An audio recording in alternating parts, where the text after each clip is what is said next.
ಕನ್ನಡಪ್ರಭದಲ್ಲಿ ಏನೆಲ್ಲ ಸ್ಟೋರೀಸ್ ಇದೆ ನೋಡೋಣ ಬನ್ನಿ.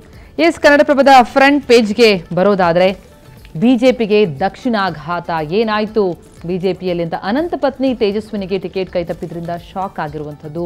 ಹಾಗಿದ್ರೆ ತೇಜಸ್ವಿನಿ ಅವರಿಗೆ ಕೈ ತಪ್ಪಿದ್ದು ಹೇಗೆ, ತೇಜಸ್ವಿ ಸೂರ್ಯಗೆ ಟಿಕೆಟ್ ಸಿಕ್ಕಿದ್ದು ಹೇಗೆ, ಬಿಜೆಪಿ ಅಭಿಮಾನಿಗಳ ಅಸಮಾಧಾನ ಏನಿರುವಂಥದ್ದು, ದೇಶ ಮೊದಲು ಪಕ್ಷ ನಂತರ ಕುಟುಂಬದ ಕಡೆಗೆ ನಂತರ ನಾವು ಸಾಗಬೇಕಾಗತ್ತೆ ಅನ್ನುವಂಥ ಮಾತನ್ನ ತೇಜಸ್ವಿನಿ ಅನಂತಕುಮಾರ್ ಅವರು ಸಂದರ್ಭದಲ್ಲಿ ನೋಡಿದ್ರು. ಹಾಗಾಗಿ ನಾನು ಪಕ್ಷದ ಪರವಾಗಿ ಇರ್ತೇನೆ, ಪಕ್ಷದ ಪರವಾಗಿ ಇಲ್ಲಿವರೆಗೂ ಕೂಡ ಚುನಾವಣೆಯಲ್ಲಿ ಪ್ರಚಾರ ಮಾಡ್ಕೊಂಡು ಬಂದಿದ್ದೇನೆ, ಅದನ್ನೇ ಮುಂದುವರಿಸ್ತೇನೆ ಅನ್ನುವಂಥ ಮಾತನ್ನೇ ಹೇಳಿದ್ದಾರೆ. ತೇಜಸ್ವಿನಿ ಅವರನ್ನೇ ಶಿಫಾರಸು ಮಾಡಿದ್ವಿ, ಇದು ನನಗೆ ನಿಜಕ್ಕೂ ಕೂಡ ಅಚ್ಚರಿ ಮೂಡಿಸಿದೆ ತೇಜಸ್ವಿ ಸೂರ್ಯಗೆ ಸಿಕ್ಕಿದ್ದು ಅಂತ BS ಯಡಿಯೂರಪ್ಪನವರು ಬಹಳ ಅಚ್ಚರಿಯನ್ನ ವ್ಯಕ್ತಪಡಿಸಿದ್ದಾರೆ. ಯಾವ ನಾಯಕರಿಗೂ ಅಸಮಾಧಾನ ಇಲ್ಲ ಅಂತ ತೇಜಸ್ವಿ ಸೂರ್ಯ ಬಿಜೆಪಿ ಅಭ್ಯರ್ಥಿ ಸಂದರ್ಭದಲ್ಲಿ ನುಡಿದಿರುವಂಥದ್ದು. ಏನಾಯ್ತು, ಯಾಕ ತೃಪ್ತಿ, ಹೇಗೆ ಈ ಒಂದು ಬದಲಾವಣೆ ಆಯಿತು ಅನ್ನುವುದರ ಬಗ್ಗೆ ಸಂಪೂರ್ಣವಾದಂತಹ ಡೀಟೇಲ್ಸ್ ಫ್ರಂಟ್ ಪೇಜಲ್ಲಿದೆ. ಹಾಗೆ ಮುಂದುವರೆದಂತೆ 11ನೇ ಪುಟದಲ್ಲಿರುವಂಥದ್ದು ತಪ್ಪದೆ ಓದಿ. ಎಸ್, ಹಾಗೆ ಅದರ ಪಕ್ಕದ ಪುಟಕ್ಕೆ ಬರೋದಾದರೆ ಒಂದು ಹಂತ ನಾಮಪತ್ರ ಸಲ್ಲಿಕೆ ಅಂತ್ಯ ಆಗಿದೆ. ಸೊ ಇನ್ನು 362 ಮಂದಿ ಕಣದಲ್ಲಿದ್ದಾರೆ.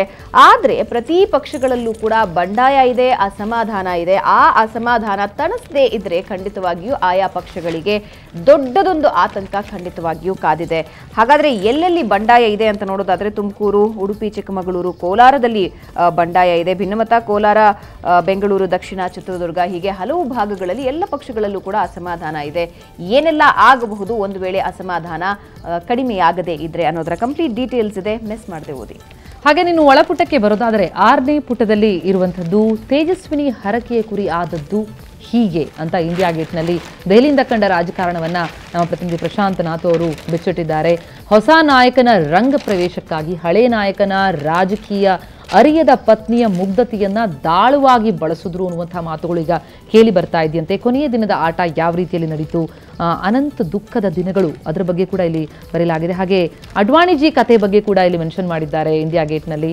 ಸಂತೋಷಗೇನು ಲಾಭ ಈ ತೇಜಸ್ವಿ ಸೂರ್ಯ ಅವರಿಗೆ ಸಿಕ್ಕಿರೋದಕ್ಕೆ, ಹಾಗಾಗಿ ಹೇಗೆ ಈ ಸಾಧ್ಯ ಆಯಿತು, ತೇಜಸ್ವಿನಿ ಅನಂತಕುಮಾರ್ ಅವರಿಗೆ ಯಾಕೆ ಸಿಗಲಿಲ್ಲ, ಇದರ ಹಿಂದೆ ಯಾರಿದ್ದಾರೆಂದಾಗ ಸಂತೋಷ್ ಅವರ ಹೆಸರು ಕೇಳ್ಬರ್ತಾ ಇತ್ತು. ಹಾಗಾದರೆ ಅವರಿಗೇನು ಲಾಭ ಆಗುತ್ತೆ, ಜೊತೆಗೆ ಮೋದಿ ಸಾಹೇಬರು ಕ್ಲಾಸ್ ತೆಗೆದುಕೊಂಡಿದ್ದಾರಂತೆ, ಯಾರಿಗೆ, ಏನು ವಿಚಾರಕ್ಕೆ, ಹೀಗೆ ಸಂಪೂರ್ಣವಾದಂಥ ಇಂಟ್ರೆಸ್ಟಿಂಗ್ ವಿಚಾರಗಳು ಇಂಡಿಯಾ ಗೇಟ್ನಲ್ಲಿ ಇರುವಂಥದ್ದು. ತಪ್ಪದೇ ಓದಿ 6ನೇ ಪುಟವನ್ನು.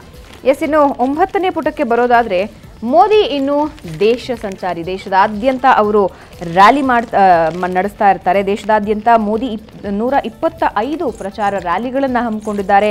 ಮಾರ್ಚ್ 28ಕ್ಕೆ ಪ್ರಧಾನಿ ಮೊದಲ ಸಮಾವೇಶ ಇರುತ್ತೆ. 2ನೇ ಹಂತದ ನಾಮಪತ್ರ ಸಲ್ಲಿಕೆ ಮುಕ್ತಾಯ ಆಗಿದೆ.